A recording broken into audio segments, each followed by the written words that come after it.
want to invite you guys to have a great time with us. Que l'Éternel, notre Dieu, dit à Abraham, Abraham, je te multiplierai à l'extrême. Mais aujourd'hui, beaucoup de gens aimeraient prospérer avec les principes de Chancelo Kopamba. Je vais m'expliquer. Chancelo Kopamba, c'est en lingala. Ça veut dire, tu peux rencontrer la chance partout. Bien aimé, Dieu n'a pas béni Abraham avec le principe des Chancelo Kopamba. Dieu a béni Abraham avec le principe de la multiplication. Vous savez, c'est là le vrai combat spirituel, bien aimé. C'est renverser les raisonnements qui ont été transmis et surtout à la jeunesse africaine. Bien aimé, si tu as quelqu'un que tu connais, un jeune Africain, partage ces messages avec lui. Il est important que nous, les Africains, que nous puissions écouter ces messages. Notre Dieu, c'est un Dieu de multiplication. Alléluia. Et parfois, presque partout là où Dieu a agi dans la Bible, bien aimé, il a toujours posé la question à l'homme, qu'est-ce que tu as entre tes mains? Il vient chez Moïse, il trouve Moïse en train de pouvoir paître les troupeaux des Jéthro. Qu'est-ce que l'Éternel lui dit? L'Éternel lui pose la question, Moïse, qu'as-tu entre tes mains? Moïse présenta à Dieu son bâton, et ces bâtons-là étaient devenus un signe de miracle. Ces bâtons-là étaient devenus un signe de miracle. Dieu agit en commençant par ce que tu as. Dieu agit au travers de ce que tu as mis entre tes mains. Toute personne a quelque chose. Parce que notre Dieu est un Dieu de multiplication. Alléluia. Dieu n'a pas dit à Abraham, Abraham, Chancelo Kopamba. Abraham, la chance se trouve partout. Mais Dieu dit à Abraham, je te multiplierai à l'extrême. Alléluia. Ça veut dire que l'Éternel avait besoin de deux facteurs. De ce que nous les hommes, nous lui proposons. Et il vient ajouter sa grâce au-dessus. Bien aimé, la multiplication, c'est deux facteurs. C'est ce que toi tu as multiplié par la grâce de Dieu et les produits, c'est la percée dans le nom puissant de Jésus-Christ. La multiplication, c'est deux facteurs. C'est les dons que Dieu t'a donnés de pouvoir tresser les cheveux. Multiplié par la grâce de Dieu, tu deviens le plus grand entrepreneur du monde. La multiplication, c'est deux facteurs. C'était le don que Joseph avait de pouvoir interpréter les rêves. Multiplié par la grâce de Dieu et cela donne un produit. Joseph devient le premier ministre en Égypte. Dans le verset 41, la Bible nous dit que le pain était là, les poissons étaient là. Ils ne s'étaient pas encore multipliés jusqu'à ce que Jésus-Christ s'arrête et qu'il rende grâce. Alléluia. Alléluia. Il a pris les pains. Il a pris les poissons. Il a pris la grâce. Il a rendu à Dieu. Rendre grâce à quoi? Le remerciement. Alléluia. Bien-aimé, la multiplication se passe sous un ciel de remerciement. Mais comment peux-tu remercier Dieu quand tu ne peux pas reconnaître le peu que Dieu a mis entre tes mains? Comment peux-tu remercier Dieu et t'attendre à la multiplication quand tu ne peux pas reconnaître ce que Dieu a mis entre tes mains? C'est parce qu'on nous a communiqué la mentalité de la réussite par hasard. Alléluia. Je vais vous raconter une histoire. Quand j'étais très petite, je me rappelle quand on habitait dans les quartiers. Vous savez qu'on habite les quartiers, parfois tu es là en tant que petite fille, on est en train de pouvoir te tresser les cheveux. Tu écoutes un peu les conversations des aînés, les grandes sœurs qui étaient en train de parler. Il y avait une de nos voisines, elle avait toujours l'habitude de pouvoir raconter une histoire. Elle racontait l'histoire, à cette époque-là, je crois qu'il y avait la série de Dallas qui était en vogue. Elle se disait que peut-être qu'un jour, je deviendrai milliardaire. La mentalité de la réussite par hasard. Quand j'ai grandi, j'étais en train de penser à cette histoire aujourd'hui. J'ai beaucoup ri. Pourquoi? Elle disait, cette sœur-là, qu'elle pourrait devenir un jour l'épouse de J.R. Ewing.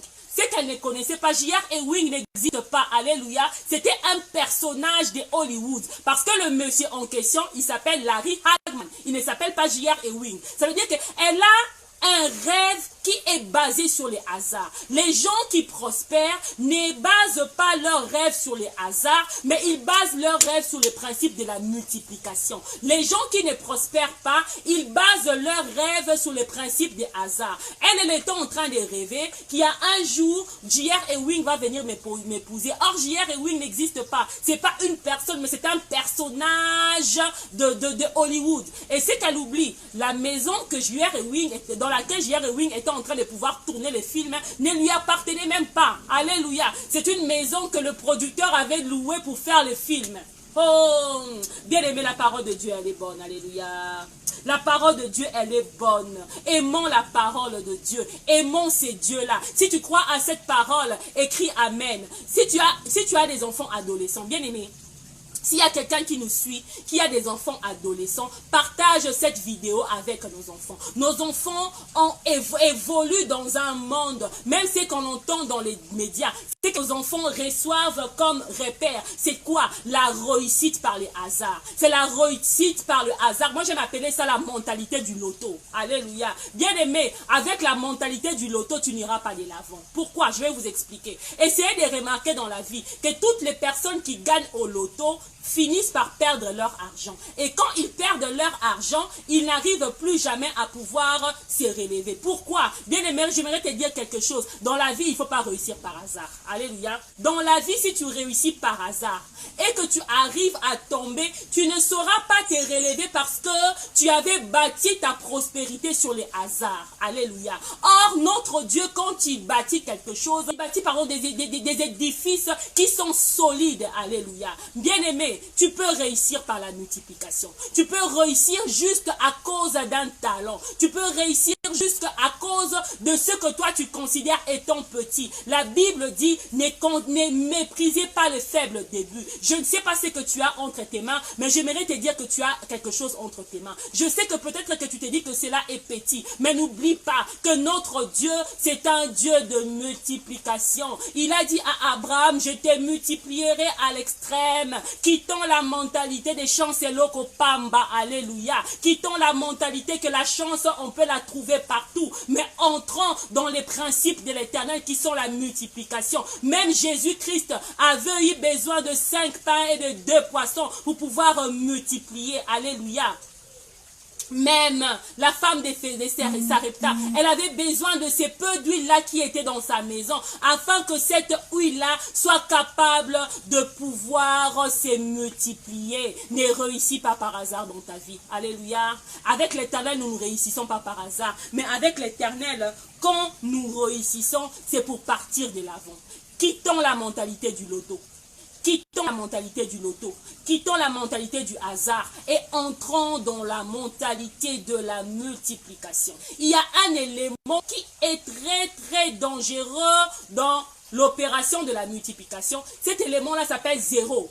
Le chiffre 0 est très dangereux dans la multiplication. L'appel 0, c'est un élément absorbant. Ça veut dire quoi? Les 0, il absorbe tout. Quand tu as 0, et que l'Éternel vient déverser sa grâce sur toi, exposant 45, bien aimé, laisse-moi te dire que le produit sera 0. Alléluia. 0 multiplié par la grâce, c'est 0. Quand tu as 0 et qu'on te donne 1 million, 0 multiplié par 1 million, c'est 0. Quand tu as 0 et qu'on te donne, je ne sais pas, 45 milliards, 0 multiplié par 45 milliards, bien aimé, le résultat ne reste que 0. 0, c'est un élément, un chiffre dangereux dans la multiplication. C'est pourquoi ne dis jamais que tu n'as rien. Alléluia. Ne confesse jamais que tu n'as rien. Bien aimé, n'affirme jamais que tu n'as rien. Et surtout, ne pense jamais que tu n'as rien. Ne pense jamais que tu n'as rien. Parce que le Dieu de la multiplication, il est celui qui donne aussi la sémence, la parabole des talents. C'était aussi le principe de la multiplication. C'est lui qui avait pris le seul talent que Dieu lui avait donné. Il a multiplié par 0. Il a pris son talent, il est parti l'enfouir sous la terre, il est parti l'enterrer. Bien aimé, cette personne-là a été appelée mauvais serviteur. Dieu l'a appelé mauvais serviteur. Alléluia. Parce que la personne comptait sur les principes des chancellots Pamba. Mais moi, j'aimerais te dire, Dieu n'a pas dit à Abraham, chancellots Pamba. Dieu a dit à Abraham, je te multiplierai à l'extrême. Je te multiplierai à l'extrême. Aujourd'hui, Dieu aimerait multiplier quelqu'un à l'extrême. Jeune Africain, aujourd'hui, Dieu aimerait multiplier l'Afrique à l'extrême. Mais qu'est-ce que nous présentons à Dieu? Nous qui recherchons la grâce de Dieu. Alléluia. Nous voulons que l'Éternel fasse descendre la grâce. Mais la grâce a rencontré les pains. Vous savez, dans la Bible, il n'y a aucun hasard. Mais moi, je pense que le mot grâce ici ne se retrouve pas par hasard là. C'est pour nous dire que les pains qui étaient là ont été multipliés par la grâce et ça nourrit une foule de 5000 hommes et il y avait les restes. Bien aimés, les gens, la différence c'est la multiplication par rapport au principe de Lazare. Privilégie la multiplication par rapport à Lazare. Privilégie la multiplication plus que le principe du hasard. To have a great time with us.